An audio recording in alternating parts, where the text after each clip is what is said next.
Hello and welcome back to another episode of That Pop Culture Pod. We took a week break. It was the 4th of July week, and also me and Hunter were really tired last week. I am Juan Perez, and joining me today is my own personal Princess Hunter-ralan. Hunter Crate, how are you doing today, brother? Oh, I'm doing wonderful. I'm just waiting for you to give me that baby, bro. That's literally the joke I was hoping you were gonna make. And everyone who's who doesn't know anything about Dune is like, okay, I'm turning the podcast off. Or they're turning them. very intrigued and we're gonna get more listeners. I need an heir to the Pettish Empire, please. I'm so funny we did not have to practice that. Oh, It comes God, naturally. dude. How was your week off, Hunter? I had some good times and some bad times. How so? For the most part, it was good. I just was, pretty busy with work, and I worked on Saturday, and then on Friday I had a 4th of July thing. It's 4th of July party, so I did not have a particularly relaxing weekend at all, but it was a good Me time. either. I have been working on things for the Magic Club at work, and I spent most of my day Saturday building an entire Discord that I'm pretty proud of how it's come out for the Library Magic Club, because everyone's been asking for a way to communicate when we're not at the club or whatever. So Okay. that's pretty cool. I'm pretty hype about that. And because of the attendance has been going up, we're gonna start having Magic Club every other week instead of once a month, which is pretty Oh, cool. that's nice. So more time hanging out, judging, and playing Magic, getting paid is pretty cool. And also, of course, bringing Magic to the community, because I kind of live in an area where between Jackson, Michigan, and Battle Creek, Michigan, there's like almost no card stores for like what like a 60-mile stretch or whatever, like almost none. Okay. So it is an area that desperately needs some more locations for people to hang out and play card games. So I feel like it's a good spot for it, and it seems like it's already working out. So that's been exciting, but it's been a lot of work messing around with stuff for that and making flyers and bookmarks and the Discord and everything, and just in general, this is again the busiest part of the year for the job I do. So it's been pretty crazy, but good overall. There's all those abandoned buildings downtown. Why don't you just open a card shop?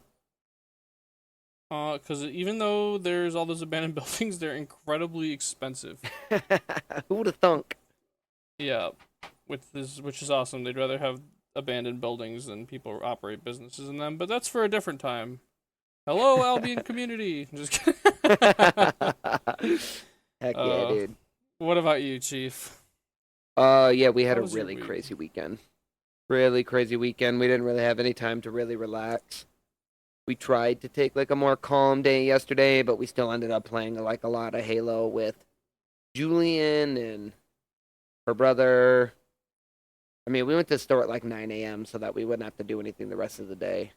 But I mean, it still ended up being a relatively busier day. But Friday, I mean, we wanted to make it out your way, but we wanted to stay a little bit more local. So we went out on a boat for a while before it started raining. I got burnt. Saturday, I went back out on the beach, got burnt again, but worse, because like every square inch is burnt.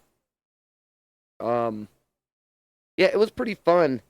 Where we went for my like with my buddies on Saturday, there was some bad kids there that were like harassing us the whole time, and well, Ricardo more than anything. So they were just like hanging out. And I mean, like kids are kids, so it's like I wasn't actually like mad or anything like that. They're just like kind of joking with us, and you don't like want to be mean to kids when they're just being kids. But I have a I kind of tattoo do. that is, I would say, probably political. I think Hunter could agree that it's probably a political tattoo. Maybe a little bit. And they were asking me about it, and it's like, how do you explain to 12-year-olds political stuff like that? So I just didn't, and I mostly just kind of was like, oh, it's just like a history tattoo. It's a, whatever. And then Ethan was like, yeah, like World War II. And then what the kid asked me was, so you have a Nazi tattoo? And I'm like, no, no, no, no, no, no, no, no, no. It's not that. No. Let's not have this conversation because you're a child and you're not gonna understand it. So let's just move on. No, you should have told him everything. I mean everything. It's really hard. I know. I was thinking about doing it too, but it was like everybody was having fun. We were at like an upper middle class household, and I was like, maybe it's not time to make this kid realize that they're in for a rough future. I was like, you know what? No, it's just I like the color red. How about that? But it was really fun. The weekend was really fun overall, but God, dude, it was just so busy and it was so hot. Like Yeah, it just was so hot. ridiculously humid. Yeah, and I mean, I'll take the heat while we can get it because let's be honest, Hunter, in about a month it's gonna start getting cold again. So like I'm cool with it. Like I'm perfectly fine. Well, a month and a half. Like I I'm was gonna say perfectly a fine month from being in now it. is August 7th, which is usually like peak summer heat in Michigan.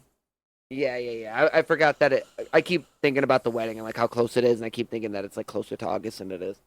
But we got like at most like 2 months more of heat, so it's like I'm taking as much of it as I can.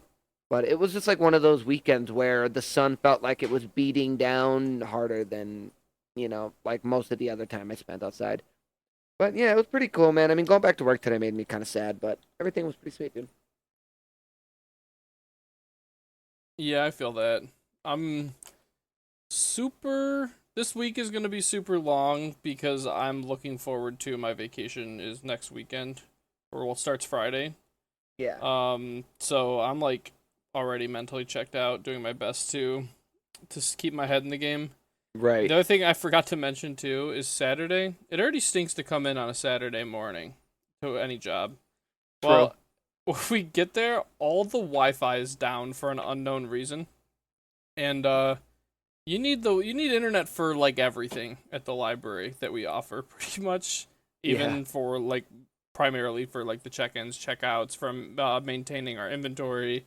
For a lot of people come to the library not just to check in and check out books if you haven't been to a library in a long time, but also to use the computers and fax and print and et cetera, et cetera. We're also kind of like a technology hub or whatever. So I heard the day started off when we first got there being no internet, so I like, couldn't even do any of the morning routine stuff easily. We had to like set up a hotspot and everything, and so it was just it was a nice nice start to the weekend workday.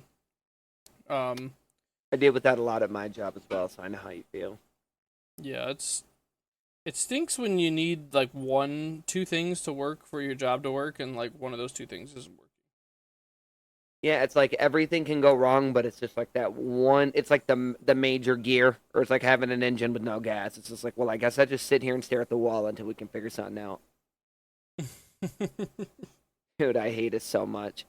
And it's like, the internet is like the greatest thing that's ever happened to humanity, from most aspects. But it's like, well, when you rely specifically on that for basically every job, it's like, well, okay, I'm not going home. So you better figure out something for me to do, dude. Yep. God, I hate it so much. I do love the Yeah. internet, though, because without that, how could I play Halo? Or Star Wars Battlefront?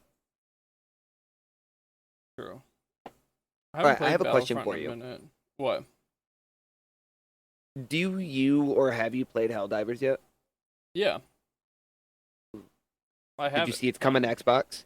I did. It's gonna be crossplay, I believe. I believe it is as well. So basically, we're gonna be defending democracy together. I mean, I'll do it on Xbox, I'll do it off Xbox, brother, but I'm definitely like so her brother got it because one of his friends at work said he'd play with them and never ended up playing with them, so he just never really played. And he never gets excited when I send him anything. And when I said that to him, I just got in all caps, hell yeah. And basically every single one of my friends, even the people who have never played it, is so excited for this. And the propaganda that the company makes is so funny, dude. Like, everybody is so hyped that there's going to be all these people coming. Like, I've never seen PlayStation players really be all on the same page that this game should have been on Xbox when it launched. Yeah, I think it's gonna be giant when it launches. To be honest, I think it's gonna maybe hopefully reinvigorate the game a bit. Has it been slumped? Um, it could be me. It felt slumped to me after playing it for a little while. Which is part of why I didn't play it as much or whatever. But the gameplay is really good. It's it almost reminds me of like a combination of like Gears of War, Left 4 Dead, and Halo, which is a crazy sentence a bit, but it is like a third person sci-fi shooter. But the Left 4 Dead aspect is that there's just so many unbelievable amounts of enemies that you're trying to deal with as you go between like one POI and another POI and complete a task of some sort. Yeah.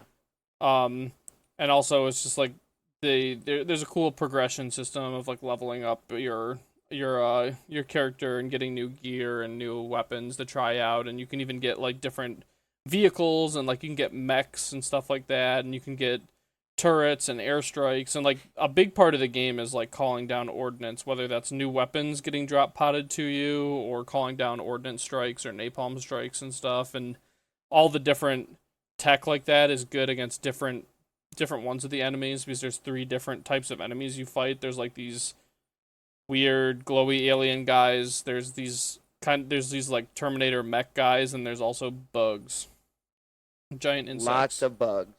Yeah, the bugs are one of my favorite ones to fight, but they're all pretty cool, um, for different reasons. But the game's super fun. I'm really excited to play it with like you and Ryan. It will be a lot of fun. Because it's one Is of those it three-man games. squads or four-man squads? I believe it's threes. Oh, okay. Um, but you never know. They're supposed to be adding more to the game. Maybe they'll add like a four-player game mode or something. That'd be pretty cool.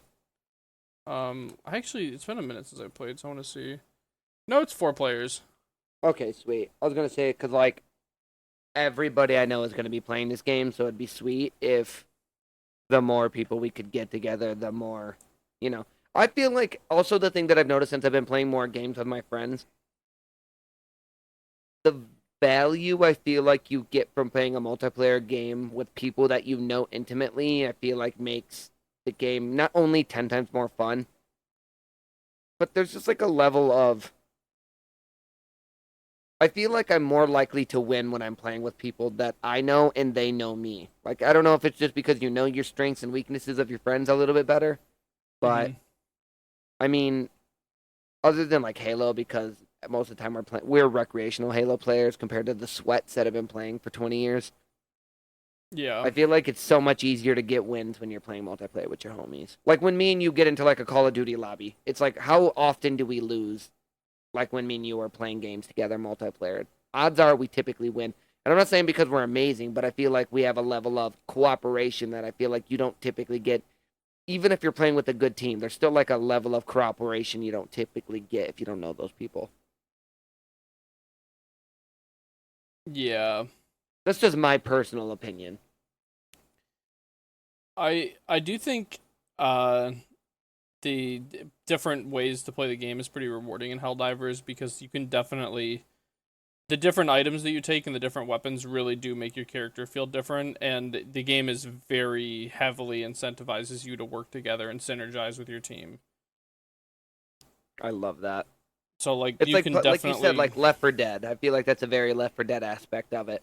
yeah, like you definitely don't want everyone to just be running like SMGs, because the different enemies, you need different weapons to kind of take out too, because like some of the enemies are armored, so you need like the more armor piercing weapons, like some of the snipers or the rockets and stuff like that. And then Yeah. if there's just swarms of guys and you have a freaking rocket launcher or a sniper, you're gonna get demolished. So then you need someone with like either an LMG or a submachine gun, blah blah blah. And like some of the objectives are about like protecting people that are that are trying to escape. Some of them are about destroying locations. Some of them are about extracting yourself, etc. So it's like a lot of different items are good in different situations. So like some of the characters can put down like, or well, all the characters, depending on what perk you have, can put down like turrets and stuff like that, which is pretty good for the missions where you're defending people or you're trying to extract and defend like a helicopter pad to evac or whatever. But in the missions where like you need to go do something and then go somewhere else, the turrets are not really that good. Hmm. And same thing with like the different vehicles have different speeds and different weapon types and everything. So Yeah, I could get that. Um, is there a story mode in that game? yes and no. I the way you're thinking of story, probably no. But Is it like like a every Titanfall type story where it was like multiplayer modes that kind of tell a story in between? yes, basically the game is a live service story game. Like Oh, okay. the when you're fighting on a planet, you get like signals or whatever, and it's like you were fighting on this planet or whatever. Your job is we own this planet and it's currently getting attacked by this enemy. You need to repel this enemy. And if so many people go to that planet and do those missions to repel the enemy, everyone gets bonuses. Oh, hell yeah. Or like, you'll be like, okay, we're gonna all attack this planet or whatever. So you're all going and trying to attack some planet or whatever and take it over. So the missions are more offensive based instead of defensive based on it. So like, pretty much everything is story based, and like you find like little audio log kind of things, and different information on the maps that are all multiplayer or whatever. Um, but so it's kind of story but not story, if that makes sense. Like there's Yeah, a reason you're it doing does. everything you're doing in multiplayer. It's honestly it almost reminds me a bit of like the Spartan Ops kind of thing where like it's like it is like it's like a story or whatever, but it's like there's new ones that are being added, but it's still a little bit more live service-y than that was. Dude, Where it's funny you bring up Spartan Ops. I finally convinced her brother to do it with me because I've never finished all of the Spartan Ops story because, I mean, it's meant to be played with multiplayer and it doesn't really, I mean, with multiple people and it doesn't scale down. mm-hmm. It's the only thing you can't play crossplay with PC. And I can never get people to play a multiplayer game like on Xbox. And it's such a bummer because I've never been able to actually do the Spartan Ops in Halo 4. It's pretty fun. I think I've done all of them. I think I've gotten up to 3 by myself, episode 3, because like you said, you get the main story before you start the episode, and then you get the 5 mini stories as you do the 5 parts of the episode. But I was never able to make it past that. But anyways, Gotcha. going back to Helldivers. Yeah, I'm pretty excited for it, dude. Like it's gonna be so amazing. I wonder how they're gonna level the galactic war scaling with the fact that there's gonna be an entire new generation of people to be able to play with. Because I know that there was certain stuff that like PlayStation and PC people weren't able to do by themselves. I wonder if they'll actually be more wins because there'll be more people, or if it's just going to be like harder to actually get objectives done because more people have to do them. Somewhere in between, probably. Like they will probably scale it up if the player base increases dramatically, but they probably won't scale it up so much it's impossible to do. That's fair. But they'd probably, if there's like a huge surge of players, which I think there will be, because to be I honest, do too. the thing that's annoying about how they released Helldiver as like a PC and PlayStation exclusive is that it is so much a couch co-op kind of game more than a PC game, in my opinion. Like Okay. it's a way better console game than a PC game because it's just you can change the difficulty and everything so that you can sweat your balls off playing the game for sure. But for the most part, like the way most people are playing the game, it's just kind of like fun shoot 'em up adventure action kind of survival game, you know? Like it's not a traditional PC game, I guess. Like it feels so much more like a Halo or a Call of Duty kind of game than it feels like a standard PC sort of game, I guess. Not that you What can't was the play those movie that games it was on kind there. of based on? That like Starship campy bug Troopers. Starship Troopers. Yeah, so it's a little bit more campy like that than like a super serious Oh yeah, it's PC shooter. definitely it makes fun of itself. Like the entire premise of the game, the without revealing too much, but it's it's not really a story game. I'm not really revealing like the late game or something like that. Is that everyone is convinced they're fighting for democracy, but they're really killing all these aliens and fighting them over their territory and resources. Sweet. And so it's kind of an allegory for something. What do you mean? Can you tell me what you mean? I don't understand.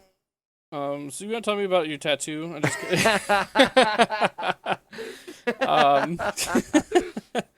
Yeah, so it's there's a lot of very funny, like tongue in cheek, but also pretty not tongue in cheek, pretty obvious like jokes and everything about the super Earth and everything, and also just even the names are kind of fascisty with like the super Earth and the super Marines or whatever and stuff or whatever, and it's like, Hunter, are you telling me the Empire was the bad guy right now? well, if the Empire was the bad guy, why does Darth Vader look so sick? Thank you. Finally, somebody understands. I'm just saying. That was 20 minutes and 10 seconds by my count before the podcast gets cut that we lasted before talking about Star Wars, by the way. So we are growing as people and as a podcast. This is a shout. Oh God, dude. I've been trying to broaden my horizons for our fans, our 5 listeners. It fell back down, babe. Okay, sorry. Yeah, between Dune, talking about these new games, because I want to talk about Black Myth Wukong real quick after this too. But the other thing is obviously going to be Squid Games when we get to that at the end of the show. That I'm so excited to talk about that. So I feel like the next few episodes will definitely be a little bit more diverse. True. But yeah, dude. So anyways, to finish up that storyline, I'm pretty excited for it. I can't wait. And I think the fact that we have a bunch of mutual friends that'll be playing it. Me and you will be playing it. Ryan, my brother-in-law Ryan, like, it's gonna be impossible to like avoid, because I just feel like there are people that I know that aren't even like huge gamers that are like, I'm definitely gonna get this, just because we couldn't. Everybody seems to like it, and now we can. I mean, people just want to fucking. It's almost like when you put games in gamers' hands that want it, people actually get pretty excited, dude. Like, who would have thunk that was gonna happen? Yeah, we are kind of at the era of gaming where making exclusives just doesn't make any sense anymore, I feel like, to be honest with you. I agree. Just like And being a huge Halo fan, like the fact that Master Chief Collection is gonna go to PlayStation soon, like that is like the greatest thing that's ever happened, because having a whole new fresh set of people that want to play these games and get interested in these games, all how much easier it's gonna be to find online games and all that stuff. It's like, who doesn't want that for something that they repeatedly enjoy year after year after year? You know what I mean? Yeah. I think people getting into stuff that you love is always extremely enjoyable to me. Like we've talked about a million times, I'm just not gatekeepy. So it's like, I'm just excited for all these people to be able to finally experience something I'm very passionate about. Yeah, I actually think Helldivers should die and no one should play it instead of more people joining in, because only I get to enjoy it because I spent money on it first. Only if you know that Super Earth is the good guy. You think they're the bad guy, then no, uninstall. Uninstall now. You just wouldn't get it. All right. So, did you see Black Myth Wukong's coming as well? No, I did not, to be honest. Okay, so do you know anything about that game? Yes, I've watched some of the gameplay for it. It's very Dark Souls-y. Yeah, I think it's basically like a Sekiro. Like, obviously it's a Soulsborne game, but like a Sekiro-esque Lies of P, which Lies of P is one of my favorite Soulsborne games. It's like a Lies of P, Sekiro, kind of like parry and smash sort of game. I think it's based on Chinese mythology, if I have that correctly. I've tried to avoid it because they said it was coming to Xbox eventually, so I've actively tried to not know as much as possible, because I know no matter what, I'm going to play it. But that also got a reveal, and I think it also comes out at the end of July or maybe early August. So this whole, basically the recurring theme that I wanted to talk about was just like all these games coming that we finally get to experience and how excited I am. And I hope that changed shit going forward. I do too, because there's a lot of games that like I just straight up don't play instead of trying to have to buy another console, and like there's a lot of games that I would like to experience. Like the reason I wasn't gonna play this game is because I didn't, I wasn't gonna get a PlayStation to play it. Yeah, I mean, I would love to, but they're still so expensive. So it's like I'm not going to do that. And like, here's a good thing that I feel like you would agree with is almost every single major company who makes gaming consoles has said that they lose money on the consoles. It's the software that people they make their money on. Hmm. So it's like you would think that these game companies would not do exclusives because they're not making money on PlayStations or Xboxes. They're making money on the games bought. So if more PlayStations game to Xbox, then Sony's just going to make that many more billions of dollars. Yeah, you'd think. You'd You'd think. thunk. This is where Ryan would Yeah. chime in with some piece of information about why that's not Final Fantasy. true. Oh, okay. And Final Yeah, Fantasy. yeah. Hi, Ryan. Yeah, Ryan's a nerd. He didn't want to hang out with us because he's with his girlfriend. Loser. Whoa, that's messed up. All right. How about Dune talk? Dune talk. Yeah, okay, I'm ready. Dune Hulk. Hulk. Like Tolkien. Hulk. Well, what did you think of the first book? Give me a rating. Unless you want to talk about it first and then give me a rating. No, we can start with the rating. Okay. Because nothing we talk about is probably going to change it.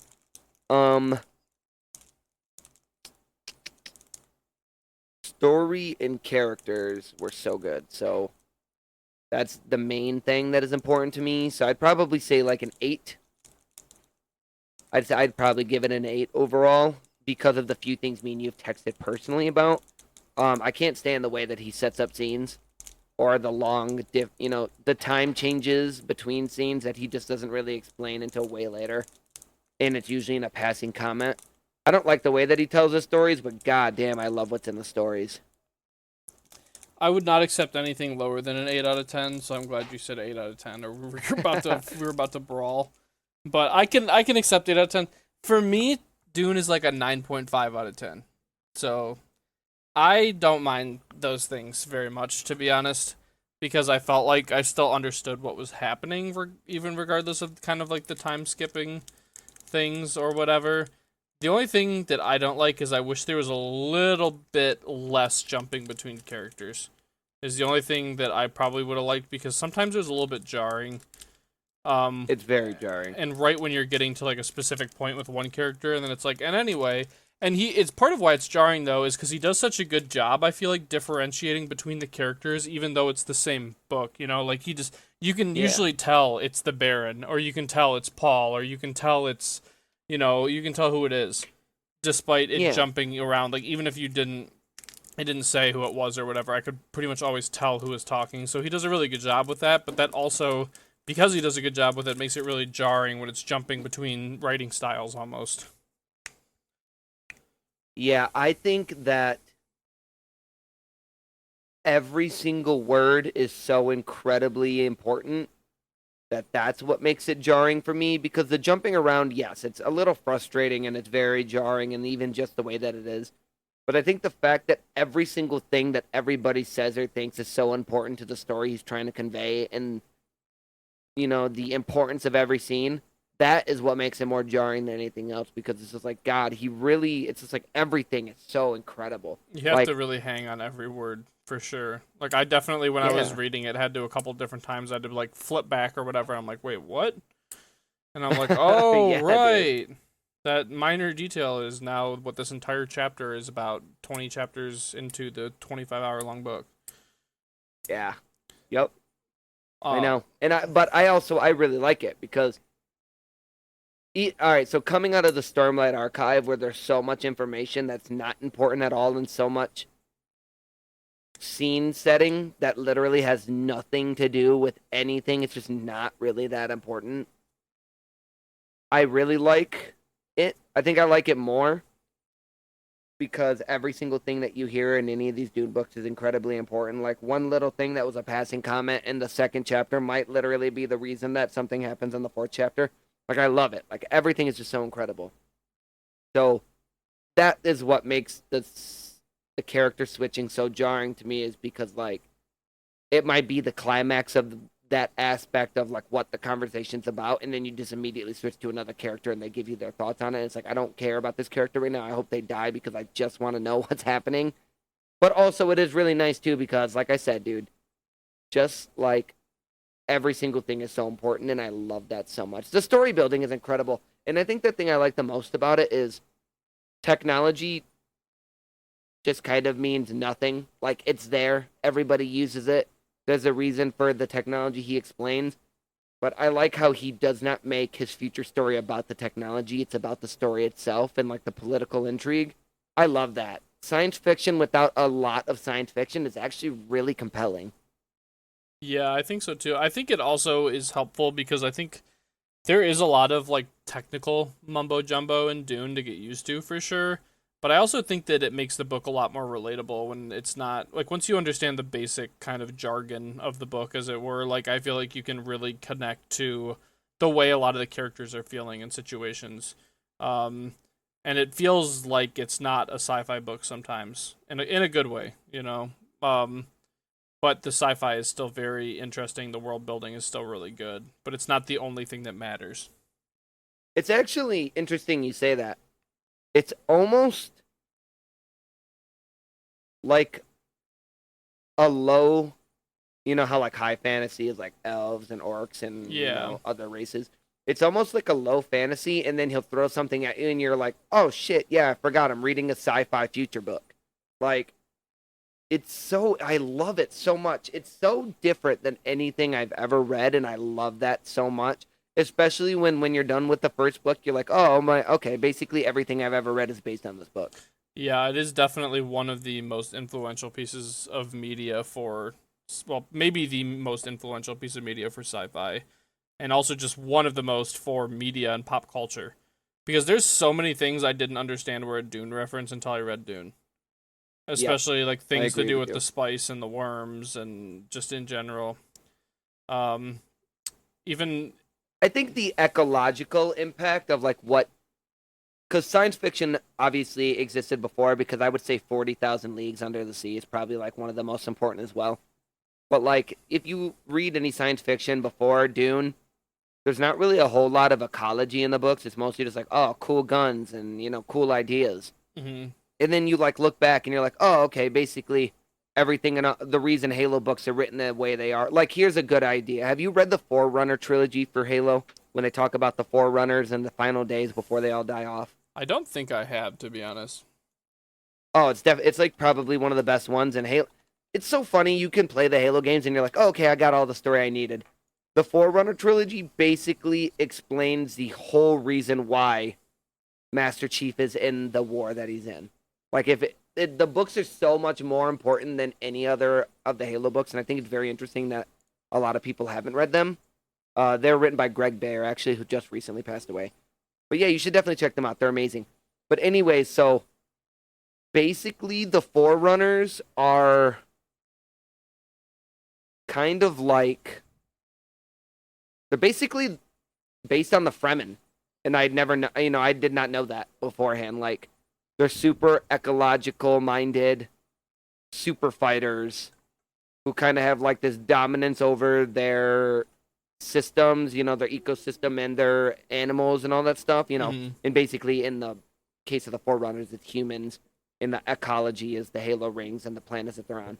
But basically, all of the Halo books are written the way that they are because of Dune, and I never would even put two and two together if I had not read Dune. Yeah, it is. It definitely has inspired a lot of different stuff. One thing, speaking to the ecology thing that you're talking about as well, that I really like is the culture of the Fremen is I feel like captured so well, and it's so alien to the way our society is, especially with like there's no waste. Everything is reused, everything is recycled basically. Um because and it's out of necessity. It's not necessarily out of that that's what they want. So it's become part of their culture because it's something that has to be done, you know. And I think that it's so cool how well he wrote the Fremen to be so different, you know, from like there's definitely similarities to cultures that exist or whatever. Like they're not completely alien, but at the same time, like it's he did a really good job differentiating the different cultures between like where Paul grew up and where the Padish Empire Harkonnen. is, yeah, and where the Harkonnens were, and like or who they are even as a culture, and like it's so cool to see how well he captured those things, and then the way the characters interact is so based on the cultures that they come from as well. The thing that I think is like so important about that as well is if you guys look at the timeline of if you guys are considering reading Dune or you want to know more about it, if it came out in 65 or whatever, 64, 65, he wrote these the Fremen before there was the first like biology, ecology, hippie boom.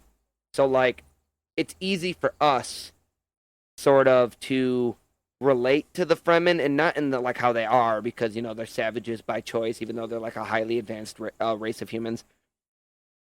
But like when I was listening to it, I'm like, "Oh, okay, it makes sense of everything what they're doing." But like this was before hippies. This was before the don't litter in public of the 70s, early 70s.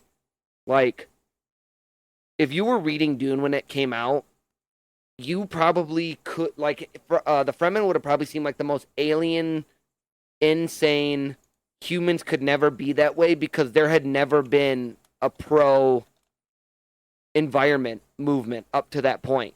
Because like now we could see it through the lens of history, but at the time, I mean, this was a completely alien way of thinking, and it made the Fremen so much crazier to me because I'm like, oh, I get it. That's super cool because I went to school for farming, so it's like, oh, okay, I get this. I get a lot of this stuff. This is cool. I get why these people do this. But back in the day, like in the 60s, reading this before hippies, it would have been probably mind-boggling that humans were like that until 10 years later. The other one funny thing about that to me has always been that a lot of the hippie movement was inspired partially and kind of went hand in hand with psychedelic drugs. Well, Frank Herbert took a lot of magic mushrooms when he was writing these books. Oh wow, who's seen that coming? Yeah, so it's very funny because like you touching on that, and it's just like it's almost like these things are culturally tied with drugs, which is also Dune, the whole culture and the entire ecosystem of all of the cultures and the hierarchy of societies is completely based around a psychedelic drug as well. Yeah, I didn't read too much about him, but that actually makes a lot of sense. And it is interesting to know, like, see the parallel of, like, he had those ideas years before they came out. And then once society starts doing stuff like that, they're like, oh, wait, that kind of makes sense. Like, that's honestly really interesting. Yeah. Also, another funny thing about other small fact about Frank Herbert I think is funny is multiple companies would not publish his book because they said it reads like an automotive manual. They said it was too boring, and it wasn't, and people wouldn't think it was interesting. So he got like shot down by a ton of publishers. Which is an uplifting message that you could write the greatest piece of media ever, and if you get turned down by a couple idiots, that's okay. Keep pushing. Keep pushing. Yeah, Sometimes people don't know what they're talking about, and they just don't get your vibe. And now it's one of the most culturally acclaimed sci-fi of all time. And one of the most impactful. Yeah, that's actually a pretty interesting thing to take away from that. The only thing that sucks so much is like once you see like what he did and like what other people of the time did, obviously like Tolkien 20 years before, the 30 years before that and all that stuff. It's like, could I ever be original when all these people had thought all of this crazy stuff before me? Like, it's so insane for me. Like, I mean, I guess when I was reading Lord of the Rings for the first time, I was like, oh, I really understand the significance of this, like how there was nothing like this beforehand. But it's just like Dune. It's just like, it blows my mind how different it was, even compared to the stuff now that's had, what's 60, maybe 65 years to build on like what he came up with, like how there's still just not stuff of that quality. Like it's insane to me. Yeah, he was on Arrakis when he was writing the book. You know what I mean? Like he was there. Like it was his whole life, because it's just like there's so many of these small intricate details that just weave the whole story together. And it's just like to me it also felt a little bit like he had like a little demon on his shoulder that was just like, well, how does that work? Well, how does that work? Well, how does that work? Because this guy explains like everything. Like, because so much sci-fi and fantasy is just like you kind of have to be like, oh, okay, I guess that makes sense or whatever. But almost all of the stuff he like fully explains, like as to like how that was everything actually one of the works. things I brought up to you. Like that was one of my biggest things about him is he does not let you fucking guess. Yeah. Like he doesn't even give you a minute to guess. Like the minute you start wondering why he's telling you something, he's like, "Oh yeah, by the way, this is exactly what I mean, why I mean it, and how it's important." It's like, God damn it, dude! Can I at least fucking guess first? Yeah. No, yeah, he does not leave anything to the imagination besides to just sit there and imagine the events unfolding before you, which I do like. I feel like it even explains like how the still suits work and like how they collect the moisture and sometimes gross detail. Um Yeah, and how like in chapter, I think like chapter 10, the whatever, Paul, as he's starting to get like his mentat stuff going, he's like, this guy's definitely hiding something from me. I know he know how spice is connected. And then like three fucking chapters later, he's like, oh, this is how spice is made. And this is how it's connected to the makers and the little makers. mhm. Like, you fucking bastard. You couldn't even wait till the end of the goddamn book to drop it on us. God damn it, dude. Yeah. But also, I I know we're saying this, like I said, through the lens of history. I mean, I'm sure he didn't even know at the time that he was going to be creating. He was basically creating Lord of the Rings. Again, like it's insane to have that twice in half a decade. I mean, half a century. But I think in hindsight, I really do appreciate the way that he explains stuff and when he does and how he doesn't leave anything to the imagination, because he writes very stubbornly in like the way that he will rip from character to character, the way that he explains things specifically when he wants to immediately. He wants you to read his book the way he wants you to read his book. And honestly, I kind of respect that. Like I said, if he wasn't writing another Lord of the Rings, maybe it wouldn't matter so much, or maybe it'd be dogging on him. But since he made such an amazing piece of literary history, the fact that he forces you to read the book exactly how he wants you to read it, honestly, I kind of like the balls on it. Like, that's a fucking cool way to write a book. It's very funny that you say that because it is incredibly true because the entire reason he wrote the second Dune book was because he was very mad that people interpreted the first book incorrectly. Really? So the entire reason he wrote a second book and why it's way shorter than the first book is he basically wrote it in a response to how people read the story because he was so mad that people thought Paul was a true hero and not like a tragic hero villain kind of thing. Like it's supposed to be a cautionary tale. Like it's about charismatic leaders and where they can take you. And so many people took it that he was just a hero and saved the day ultimately. That he literally is like, all right, I'm writing the second book. I'm sick of this shit. You all read it wrong. And I think that's actually funny that you say that. And I had not really, like, I had, like, going into I didn't really think that Paul was a good guy. I mean, I kind of thought he was kind of booty cheeks throughout the whole book. I didn't really care for, I mean, I like Paul as a character, but I don't like him. Like, I wouldn't want to be his friend if I was in the books, you know what I mean? And he wouldn't have me in his bullshit-ass religion. But it's actually pretty funny you say that because basically, I think in the second or third chapter, you meet a veteran of the jihad. And he was like, yeah, dude, I used to like going around the desert and riding makers, and now my life is fucking miserable, and I live in a super expensive, shitty little house because of fucking Paul. Yep. And I love it, dude. Like, I mean, one of the first scenes with Hunter-ralan when they're talking about how they want to kill him because he's killed 17 billion people. Wait, 42 billion people. Yeah, they literally. I'm just like, oh, okay, that makes a lot of sense. Now I know why I don't like him. Yeah, yeah, and also like he takes the Fremen to do a galactic jihad when literally all they wanted was peace and solace on their own planet. That's all they wanted was for the people to stop invading and taking their resources, killing their people, and destroying their ecosystem that they're an ingrained part of. They didn't want to conquer the fucking universe. They didn't want any of that. It was basically forced on them by Paul because of the bullshit stories that were made up by the Bene Gesserit and seeded into their culture for hundreds of years. Thousands of years, maybe. I don't remember exactly. Yeah, thousands, because it was, 999 generations. Yeah. So, it's literally the Fremen didn't really want this. They wanted to be saved insofar as they wanted people to stop coming to their planet and destroying their environment and killing and taking from them.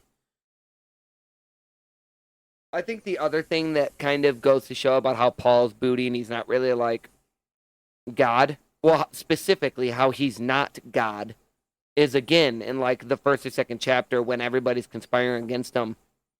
The face shifters, Mm. face dancers, they even said that they had the what's he called again? The Bene Gesserit name for him? Oh, the Quizet Haderach. Yeah, they had a Kwisatz Haderach themselves, but he killed himself because he didn't want to be the Kwisatz Haderach. Yeah. And then she was like, "You had one," and he was like, "Most of the big power players in the galaxy have had one at one point or another. It's just typically they kill themselves, and Paul didn't kill himself." Yeah. He. So it's like he's literally not special because he's literally not even the first in the 999 generations himself.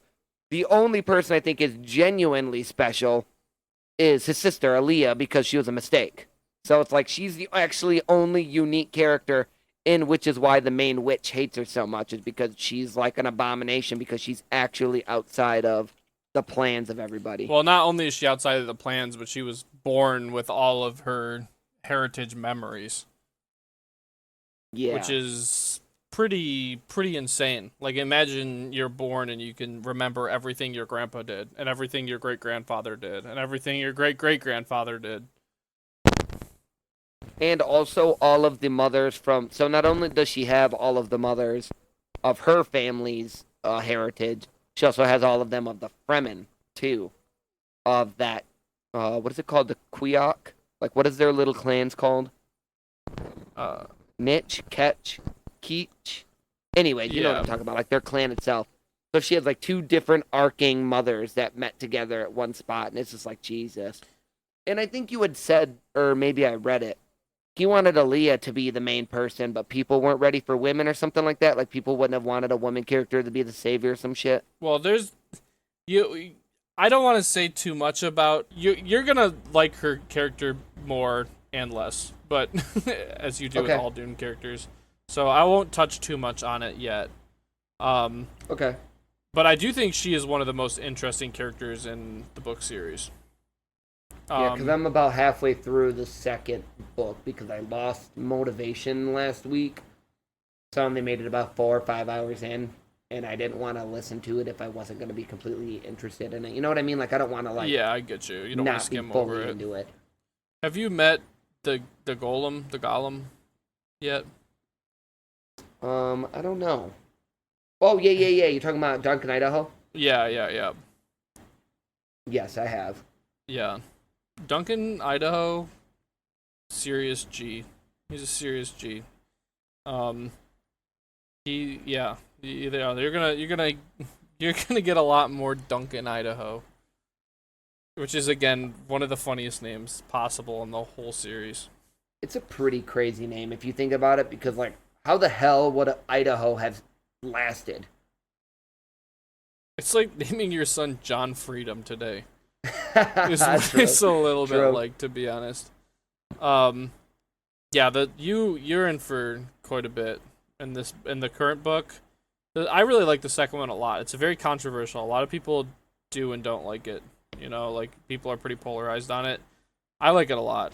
And it sets up the third book very well. And the third book might be my favorite one because it's just batshit crazy that he was taking these drugs. But it's a treat. It's a treat for sure. Oh yeah, dude, I'm excited. I can't wait.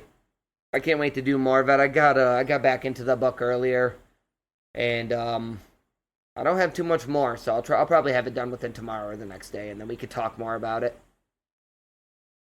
Yes, we'll have to talk more about it. And anyone who has not read Dune, I would highly recommend it. Even if you just listen to the audiobook's incredible.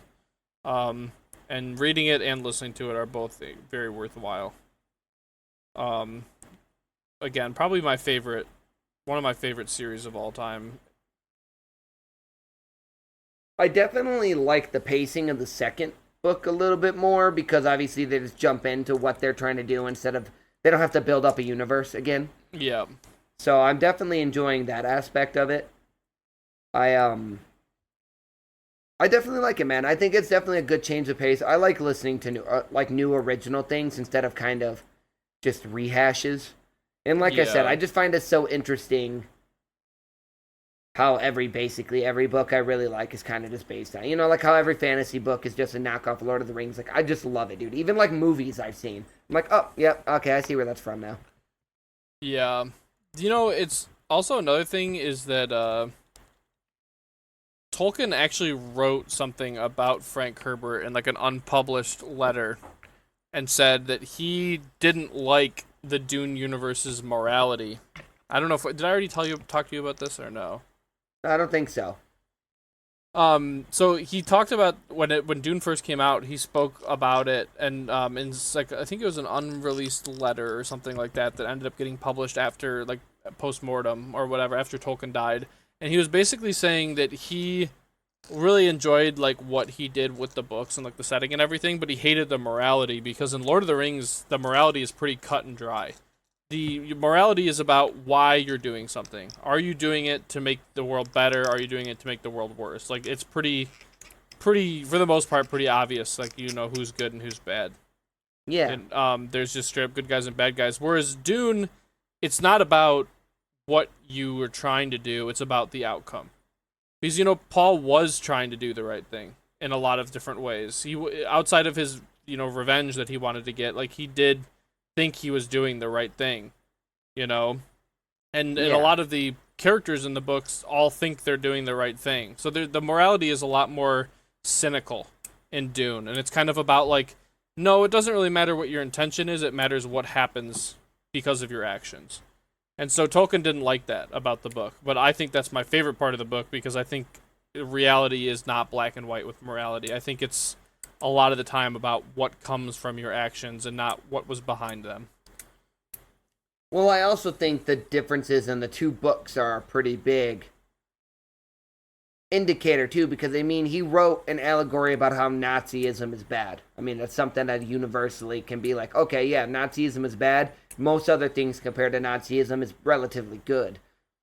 But then Dune is more so about how there's no real winner in politics. There's only just whatever the evil is of the person who won the fight. And that's basically just the thing that he keeps hammering in over and over and over again is like how all of the bad guys conspire against Paul and they want these certain things to happen to them, but they more so want to just beat Paul, where Paul just wants to have the least horrible thing happen to everybody. So it's like he knows that everything bad that's going to happen is going to happen. It's just he wants it to make as not horrible as possible. Because in politics, the ruling class tends to fuck over everybody. They just want the personal victories. Yeah, it's the politics of Dune can really be boiled down to like it's not about who's right, it's about who's left standing. And that's very exactly. very accurate to how politics is in the real world. Yeah, definitely. But No. yeah, overall in all, dude, I would say I really, really enjoyed the book, and I would ask anybody who's interested in it. They're short. The first two are like basically directly connected. I don't know about three yet, but altogether it's like a 30-hour book if you put two of them, first and second together. I would say definitely give it a try because it's really not that much, and it's very incredible. And you'll understand a lot of random pop culture references that you didn't get before. I would definitely agree with that. Like most science fiction, if you're into science fiction, you'll start to see it bleeding in. I mean, I would say the biggest one is because we talk about it so often is, Warhammer. Warhammer's like just basically a direct rip of Dune. I wouldn't say a rip, but it's very heavily influenced. Very heavily influenced. I would say Halo is, except it goes a little bit more into detail about the technology to where so far Dune doesn't. I feel like it does different things, but it's the same general idea. You know what I mean? So it's like, you'll definitely see it in a lot of the stuff. I really, really like it. I would say that I'm going out on a limb. I don't know if you'll agree. The Star Wars prequels, their basic storyline is kind of like the political intrigue that goes on in Dune. That's like... Yeah, even right down to foretold prophet boy born in the that lives in the desert. In the desert, yep. Yeah, and not Paul wasn't born in the desert, but he lived in the desert for a long time. But And again, he was the chosen one. He had ridiculous powers, and people felt uncomfortable around him and didn't treat him the same way because of the way he was born and what he was born into and how he was trained and everything. And I would literally say the prequels are like a direct rip, not not a heavy inspiration, but like a rip. Yeah, I mean, even just the Paul did most of what he did because he wanted to protect the woman he was in love with, and he wanted to avenge his family, and that is kind of a lot of what Anakin did too. It is. I think it is pretty direct. Oh, the genocide too. Oh, the last thing I wanted to say too on this topic on Dune before I forget, because I know we're probably not going to talk about the first book again at any point, is there's a big difference between Paul pre and post the water of life when he drinks the little maker's blood. Yeah. Because his first child dying doesn't even faze him after he's had the water of life. It's just a matter of the fact thing. Oh yeah, he's dead. Leto Jr.'s dead. And it's just Aaliyah didn't care too much either. Yeah, I mean she's pretty crazy. Yeah, true. With her birth condition or whatever. But it's just I feel like it really shows, because I feel like Paul earlier in the books, literally everything he did was based on vengeance for his father, and vengeance for his family. And then it's just his own child is killed, and he's just that's kind of how it is. This but at least I won. Now I'm the emperor. Yeah. Well, even not Duncan, Idaho. Which one's the other one? The other guy in the first book that's he was a smuggler. Gurney. Even Gurney was thinking in his head, what the fuck? His dad would have never asked about money before he asked about the human life. Yeah. But it's because he's the emperor now. He doesn't care about that shit anymore. Yeah. He's a different man. Yeah, dude, he's built different. He gave Fade Rotha that straight bling blow in that 1v1 too. That's the hardest shit in the whole book.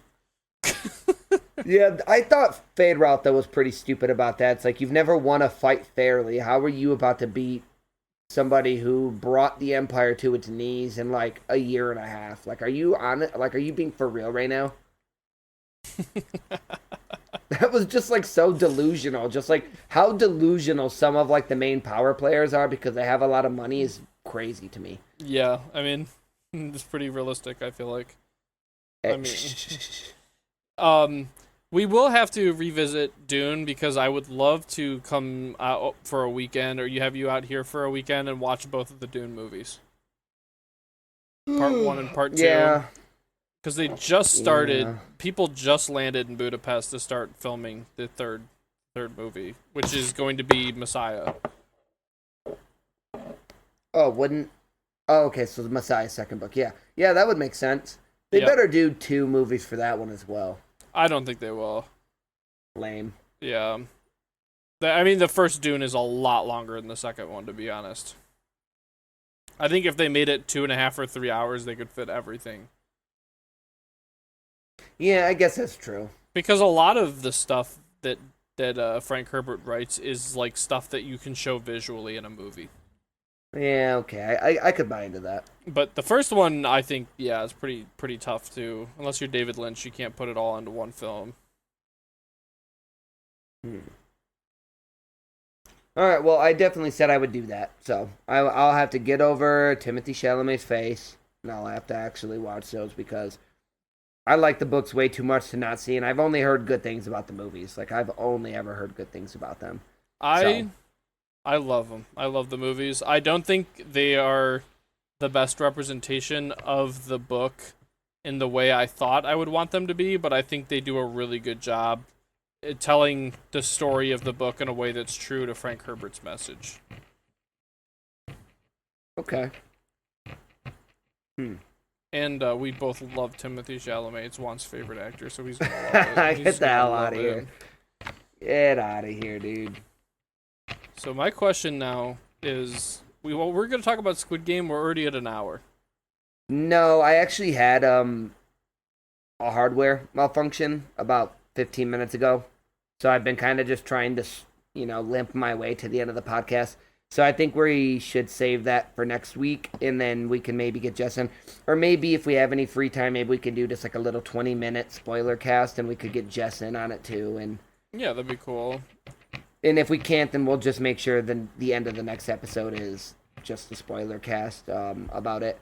Well, this But yeah, I also definitely was gonna end it anyways because none of my shit's working over here now. So my audio for the second half of the podcast is just gonna sound horrible. Well, gives us another week to tell our wonderful listeners, who we appreciate and love very much, to watch Squid Game Part 3. Well, Part 2 of season... Whatever. Watch Part 2 Squid Part Game. 2. Yeah. 2. Part 2.